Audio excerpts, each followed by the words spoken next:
കുഞ്ഞാലിക്കുട്ടി സാഹിബ് നേരെ അപ്പുറത്തിരിക്കുന്നുണ്ട്. മദ്യനിരോധനമായിരുന്നു കഴിഞ്ഞ സർക്കാരിന്റെ കാലത്തൊക്കെ പ്രതിപക്ഷം പറഞ്ഞിരുന്നത്. ഇപ്പോ വീര്യം കുറഞ്ഞ മദ്യം ഹലാലായോ എന്നുള്ളൊരു ചോദ്യമാണ് എനിക്ക് ചോദിക്കാനുള്ളത്. അദാനി മോദി നെക്സസിനെ കുറിച്ച് ഏറ്റവും ശക്തമായി പറയുകയും എന്നെ അയോഗ്യനാക്കിയത് അദാനിക്കെതിരെ സംസാരിക്കാതിരിക്കാനാണ് എന്ന് പറഞ്ഞതും രാഹുൽ ഗാന്ധിയാണ്. ആ രാഹുൽ ഗാന്ധി എതിർത്ത, അതിന്റെ പേരിൽ അയോഗ്യനാക്കപ്പെട്ടു എന്ന് പറഞ്ഞ ആ അദാനിയുടെ ചാർട്ടേഡ് ഫ്ലൈറ്റിൽ കേരളത്തിന്റെ ഉത്തരവാദിത്തപ്പെട്ട പ്രതിപക്ഷ നേതാവായിരുന്ന ഇന്ന് മുഖ്യമന്ത്രിയായ ശ്രീ വി ഡി സതീശൻ എങ്ങനെ പോയി എന്ന് അറിയണ്ടേ? അതുകൊണ്ടാണ് VM സുധീരനും KC വേണുഗോപാലും അടക്കമുള്ളവർ ഇതിൽ സംശയം പറയുന്നത്. ഞങ്ങൾക്ക് മാത്രമല്ല സംശയം. ബഡ്ജറ്റ് രേഖയിൽ പറയുന്നു സൗജന്യ ആരോഗ്യ ഇൻഷുറൻസ് എന്നാണ് പറയുന്നത്. പിന്നീട് മുഖ്യമന്ത്രി ഇവിടെ പ്രസംഗിക്കുമ്പോൾ പറഞ്ഞു പ്രീമിയം അടക്കേണ്ടി വരും. വളരെ പാവപ്പെട്ടവരായ ആളുകൾക്ക് പ്രീമിയം വേണ്ട, ബാക്കിയുള്ളവർക്ക് പ്രീമിയം അടക്കേണ്ടി വരും. ബാക്കിയുള്ളവർ, പണമുള്ളവർ ഇപ്പോൾ തന്നെ ആരോഗ്യ ഇൻഷുറൻസ് പ്രീമിയം അടച്ചു വാങ്ങുന്നുണ്ട്.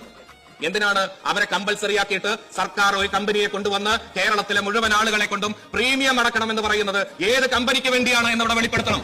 ഇന്ന് 1 ലക്ഷം രൂപയുള്ളത് ചിലപ്പോ 10 ലക്ഷമായി ആ ഇൻഷുറൻസ് അടിച്ചു മാറ്റാൻ പ്രൈവറ്റ് ആശുപത്രികൾ നോക്കിയാൽ, നാളെ ഇൻഷുറൻസ് ഇല്ലാതെ ഒരാൾ ആശുപത്രിയിൽ ചെന്നാൽ ആ ചികിത്സക്ക് ചെലവ് കൂടിയാൽ, വിദേശ രാജ്യങ്ങളിലെ പോലെ ഇൻഷുറൻസിന് വേണ്ടി കാലങ്ങളോളം കാത്തിരുന്ന് ചികിത്സ നേടേണ്ട സാഹചര്യം വന്നാൽ ആരാണ് ഉത്തരം പറയുക?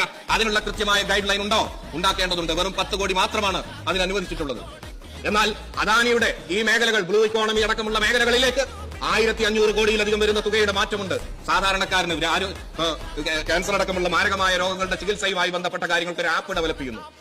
അവർക്ക് വേണ്ടി ചികിത്സ ഉറപ്പുവരുത്താനുള്ള പണം പറയുന്നില്ല. 1 കോടി രൂപയാണ് അതിനനുവദിച്ചിരിക്കുന്നത്. അദാനിക്ക് 1500 കോടി, സാധാരണക്കാരനും പാവപ്പെട്ടവന് 1 കോടി. അത് ആപ്പ് ഡെവലപ്പ് ചെയ്യാം.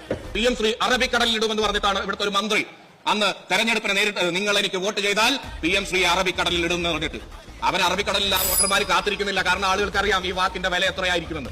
ഇത് പൂർണ്ണമായി നട്ടല് സംഘപരിവാര രാഷ്ട്രീയത്തിന് വേണ്ടി വളഞ്ഞു പൊട്ടിപ്പോവും. അത്രയും അപകടമായ സാഹചര്യത്തിലാണുള്ളത്. MG യൂണിവേഴ്സിറ്റിയിലെ വൈസ് ചാൻസലർ ആയിട്ടുള്ളത് സംഘപരിവാര സംഘടനയുടെ, അധ്യാപക സംഘടനയുടെ നേതാവിനെ VC ആയിട്ട് നിയമിച്ചത് ഇന്ത്യൻ നാഷണൽ കോൺഗ്രസ് ഭരിക്കുന്ന കേരളത്തിലാണ്. അഭിപ്രായമില്ലേ? എന്തേ ഗവർണറോട് ഏറ്റുമുട്ടാനില്ല എന്ന് പറഞ്ഞുകൊണ്ട് തലകുനിച്ചു നിൽക്കുകയാണ്. മാത്രമല്ല 19ഓളം വരുന്ന സംഘപരിവാറുകാരെ ആ സെനറ്റിലേക്ക് നിയമിച്ചപ്പോൾ ഒരു ശബ്ദം പോലും ഉയർത്താൻ തയ്യാറായില്ല. ഉന്നത വിദ്യാഭ്യാസ മന്ത്രിക്ക് ശബ്ദമുണ്ടോ? ഒന്നും പറയുന്നില്ല. ഗവർണറുടെ സ്വന്തം ആളായിട്ടുള്ള ആളെ പ്രിൻസിപ്പൽ സെക്രട്ടറി ആയിട്ട് ഉന്നത വിദ്യാഭ്യാസ വകുപ്പിൽ നിയമിച്ചു. നട്ടല്ലെന്ന് നിവർത്തിക്കൊണ്ട് അഭിപ്രായം പറയണം. ഈ പറഞ്ഞ വീര്യം കുറഞ്ഞ മദ്യത്തിന്റെ കാര്യത്തിൽ ഹലാലായി പോയോ? അദാനിക്ക് വേണ്ടിയും ഇവിടെ ഭരിക്കുന്ന എതിർക്കും. ഇന്ദിരാ ഗ്യാരണ്ടിയുടെ മറവിൽ മോദിയുടെ ഗ്യാരണ്ടി നടപ്പിലാക്കും. City Gold, Gold and Diamonds, Kerala and Karnataka.